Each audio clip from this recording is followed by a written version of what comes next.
रामू एक छोटे से गांव बिलवापुर में पैदा हुआ था। उसका घर कच्ची मिट्टी का था, जिसमें छप्पर की छत और एक पुराना दरवाजा था। पिता मजदूरी करते थे और मां घर के काम के साथ साथ दूसरों के खेतों में भी मदद करती थी।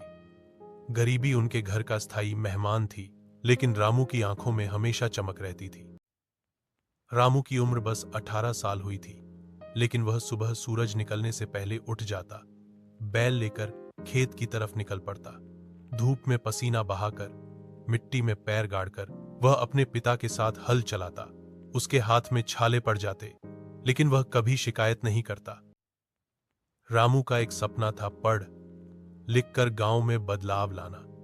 लेकिन हालात ऐसे थे कि स्कूल छोड़कर उसे पूरे समय खेतों में काम करना पड़ा।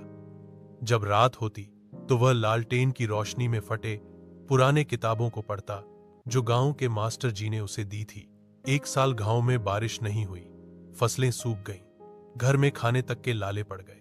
गांव के कई लोग शहर चले गए, लेकिन रामू ने ठान लिया कि वह अपने खेत को नहीं छोड़ेगा। उसने कुआं खोदने का फैसला किया, भले ही उसके पास मशीन नहीं थी। कई महीनों की मेहनत के बाद कुआं तैयार हो गया, पानी मिला और अगली बार फसल हरी भरी उगी। लोग हैरान थे कि एक छोटे लड़के ने यह कर दिखाया।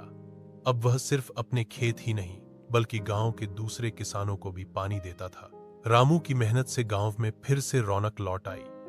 गांव के लोग उसे मिट्टी का बेटा कहकर बुलाने लगे। उसने अपने खेत से कमाए पैसों से गांव में एक छोटा स्कूल भी खुलवाया, ताकि कोई बच्चा सिर्फ गरीबी के कारण पढ़ाई से वंचित न रहे।